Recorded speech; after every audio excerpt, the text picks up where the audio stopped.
All right, let's dive right in. Today we're tackling a topic that's, absolutely fundamental for any Indian economics exam, but one that can feel a little intimidating. I'm talking about research methodology. But don't you worry, we're going to break it all down and make it super simple. So, ever feel like you're drowning in all the jargon, all the different terms? Yeah, we've all been there. But today, we're going to fix that. We're going from confusion to total mastery, giving you a solid foundation to absolutely ace those exam questions.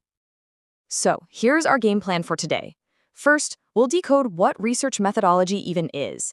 Then, we'll look at the big ideas, these things called paradigms. After that, we'll walk through the actual step-by-step research process, get into the nitty-gritty of data and scales, and then wrap it all up with a power-packed exam cheat sheet. Ready? Let's jump in. All right, first things first, let's decode this whole research methodology thing. I'm telling you, just getting these basic definitions straight is your first step to really nailing those exam questions and scoring high. Okay, so what do we actually mean by research? It's not just about Googling things, right? The two key words you have to burn into your brain are scientific and systematic. It's a structured, organized investigation to either find something brand new or to double check if the things we already believe are, well, still true. It's a methodical hunt for the truth. Now, research methodology, that's the big picture. It's the master plan, the entire philosophy that guides your study. It's not just the tools you use, but the reason you choose those tools. It covers everything from your starting point of view to the way you'll crunch the numbers at the end. Okay, everyone, listen up, because this is a classic exam trap. They love to ask the difference between methodology and methods. Just remember this. Methodology is the why. It's your grand strategy, the logic behind everything. Methods are the how. They're the specific tools in your toolbox, like surveys, interviews, or specific statistical tests that you use to get the job done. So, methodology is the blueprint, methods are the bricks and mortar. So, building on that idea of the why, let's talk about paradigms. You can think of these as different philosophical lenses. They're the deep-seated beliefs about the world that shape your entire research approach. Put on one pair of glasses, you see the world one way. Put on another, and everything looks different. Okay, before we get to the paradigms, we need to tackle two big words. Don't worry, they're simpler than they sound. First, we have ontology. That's just a fancy way of asking, what is real? What is the nature of the world out there? Then we have epistemology, which asks, okay, if that's what's real, how can we actually know anything about it? These two questions are the foundation for everything that follows. Now, you know how exams are. You need an easy way to remember this stuff, right? So for the four main paradigms, here's a great mnemonic for you. PCIP.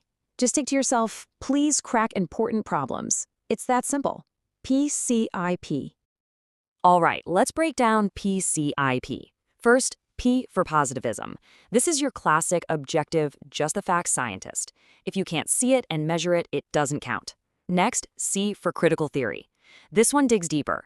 It's always asking, who holds the power here? Who benefits? It's all about uncovering hidden structures. Then I for interpretivism. This is about understanding human experience from the inside. It's not about facts and figures, but about subjective meaning. And finally, P for pragmatism. This one is super practical. It doesn't get hung up on philosophy. It just asks, what works? What's the best way to solve this problem? Seriously, pause and grab a screenshot of this. It's gold for your revision. Okay, so we've got the big ideas, the philosophies, but how do you, actually do the research? What's the step-by-step plan that takes you from a random idea to a finished report? Well, that's exactly what this research process blueprint is all about. The best way to think about this is like writing a story, right? These are your 7 essential chapters. Step 1, you start with a great question, your research problem. Step 2, you do your homework, the literature review, to see what others have said. Step 3, you make a bold prediction, your hypothesis. Step 4, you build the plan, the research design. Then comes the action. Steps 5 and 6, you collect your data, and then you analyze it, looking for clues. And the grand finale, step 7, you write up your findings in a report. See? Each step just flows right into the next. All right, let's zoom in a bit and talk about the real nuts and bolts.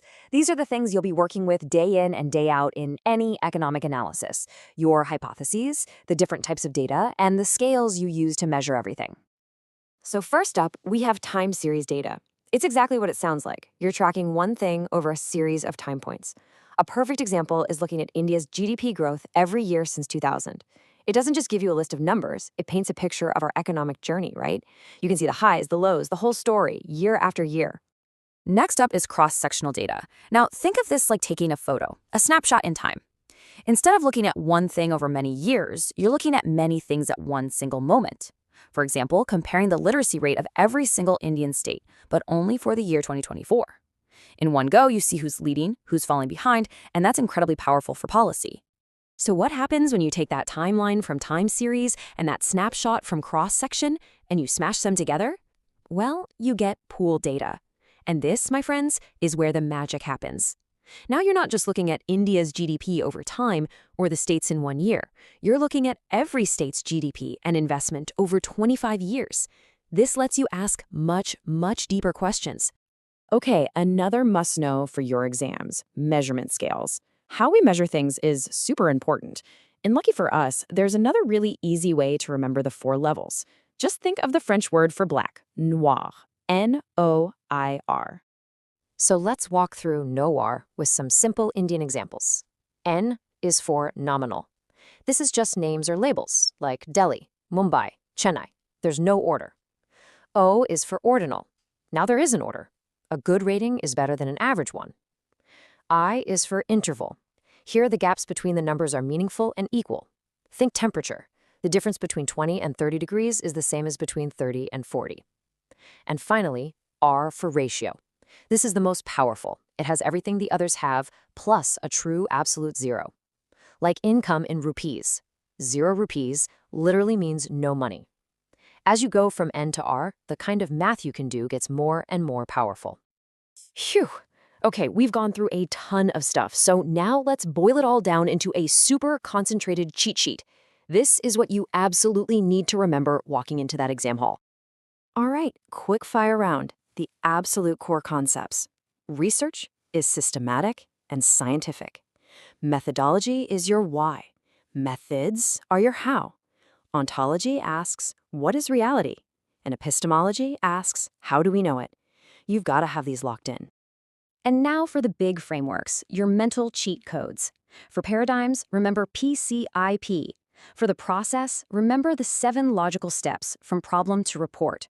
And for measurement, remember NOIR. This slide right here, this is your last-minute revision powerhouse.